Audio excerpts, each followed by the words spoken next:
안녕하세요. 대기업의 김기동입니다. 근래 들어서 낙폭을 보이던 삼성물산이 드디어 급등하는 모습을 보여줬습니다.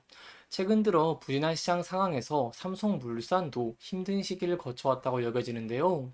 그렇다면 현 시점에 실적 부진의 이유와 반전을 위한 열쇠는 과연 어떤 게 있을까요? 지금부터 기대가 되는 신성장 동력들 함께 파헤쳐 보도록 하겠습니다. 일단 저희가 현재 실적 부진의 이유가 어떤 것인지, 그리고 이러한 부분들을 해결할 수 있을지 먼저 함께 살펴보고 넘어가도록 하겠습니다. 일단 첫 번째로 제가 지금 지켜볼 포인트가 삼성물산은 해외 실적이 소폭 부진한 모습을 보였다는 것입니다. 일단 기본적으로는 금리가 굉장히 높고 경기가 둔화하다 보니까 이런 모습 때문에 건설산업 발주가 힘든 상황이었습니다.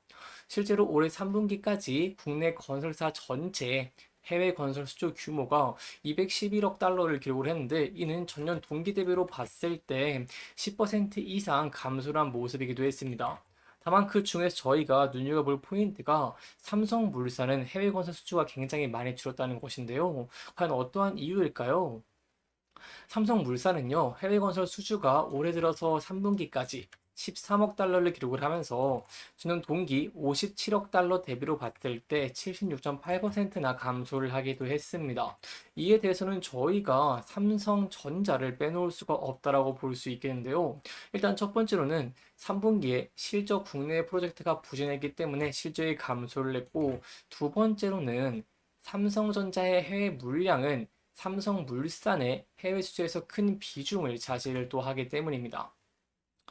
삼성전자는 반도체를 만들 때 예를 들어서 클린룸을 만들라고 한다면 기밀 유지가 필요하겠죠. 그렇기 때문에 경쟁 입찰을 거치기는 하지만 수주는 삼성물산이 차지하는 게 보통 관례인 상황입니다. 다만 삼성전자가 설비 투자를 줄이면서 이러한 수주가 줄어들 수밖에 없었고, 이는 곧 삼성물산의 이익도 감소할 수밖에 없었다라고 볼 수 있겠죠.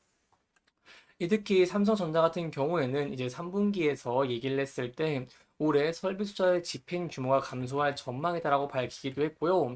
내년에도 신중하게 투자를 결정할 계획이라고 밝히면서 삼성물산에 대한 걱정도 굉장히 많아지고 있는 상황입니다. 그렇다면 이러한 면을 반전시킬 수 있는 열쇠가 과연 어떤 게 있을까요? 제가 크게 두 가지를 꼽아볼 수 있겠다라고 볼 수 있겠는데요. 첫 번째는 내수 주택 시장이다라고 볼 수 있겠고요. 두 번째는 원전, 즉 SMR이 있다라고 볼 수 있겠습니다. 따라서 관련된 내용들 하나하나 파헤쳐 보도록 하겠습니다.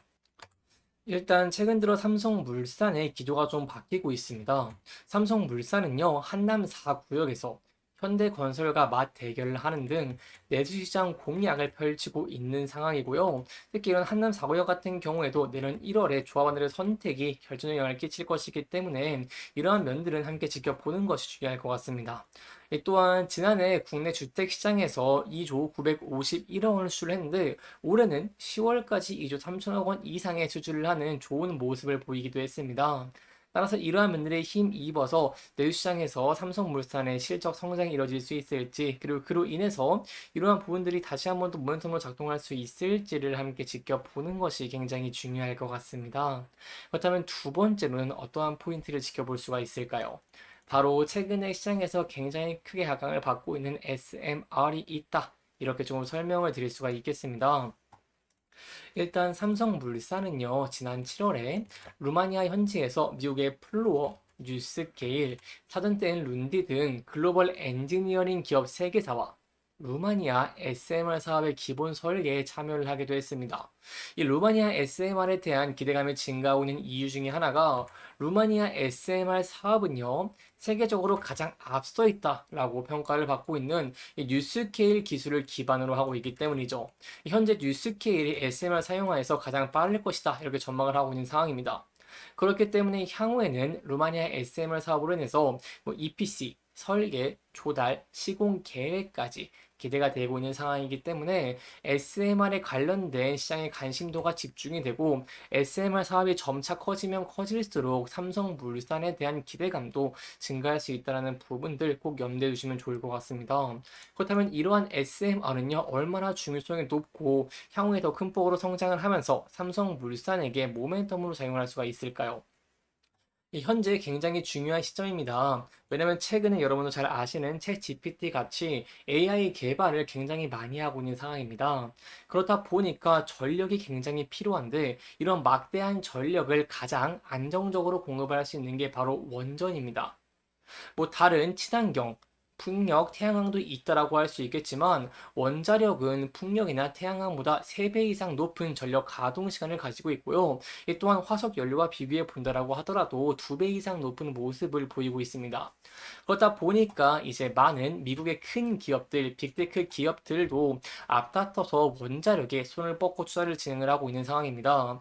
특히 마이크로소프트, 구글, 오픈 AI에 이어서 최근에 또 아마존도 계속해서 원전 투자에 나서면서 집중도가 더 큰 폭으로 증가하고 있는 상황인데요.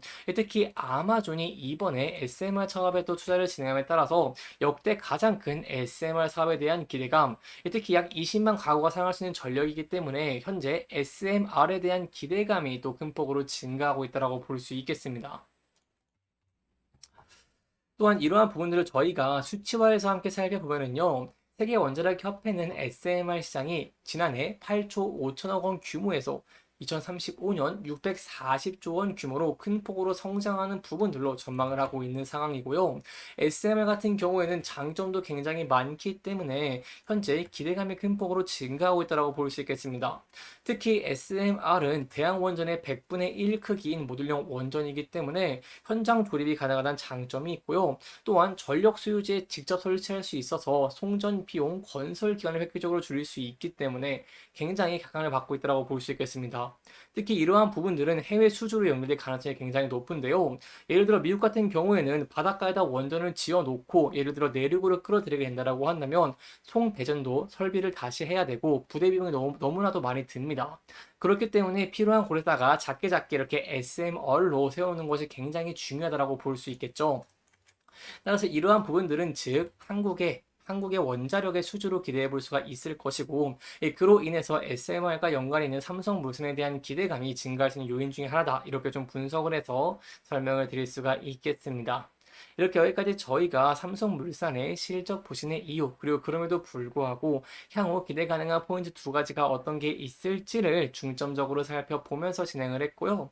마지막으로 차적인 부분까지 함께 살펴보고요. 마치도록 하겠습니다. 최근에 삼성물산 같은 경우에는 굉장히 힘든 시기를 보내기도 했습니다.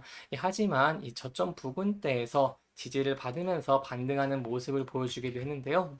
따라서 이 부근대에서 대응 전략이 굉장히 중요할 것 같습니다. 일단 저희가 차트를 소폭 크게 봤을 때 앞서서 많은 저항과 지지를 받았던 부근대를 이렇게 확인을 할 수가 있습니다.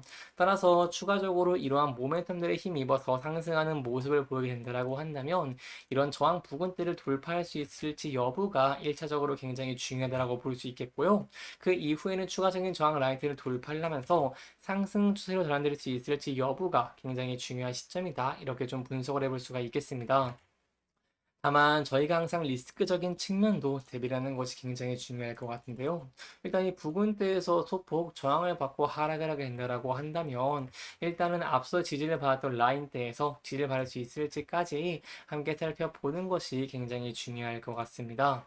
또한 마지막으로 저희가 수급적인 측면도 함께 살펴볼 수 있을 것 같은데요. 이제 이거래일 연속 외국인 투자들의 매도세는 이 소폭 아쉬운 부분이긴 하지만 다시 한번 기간계의 매도세가 들어왔다는 부분들, 특히 매도세로 일관을 했었던 연기금이 들어온 부분들은 굉장히 긍정적으로 볼 수 있고요.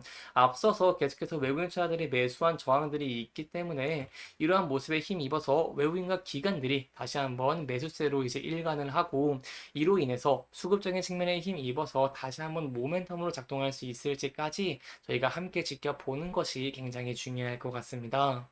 이렇게 이번 영상에서는요, 저희가 삼성물산의 중요한 내용들, 그리고 향후 지켜볼 포인트들까지 함께 살펴보면서 진행을 했고요.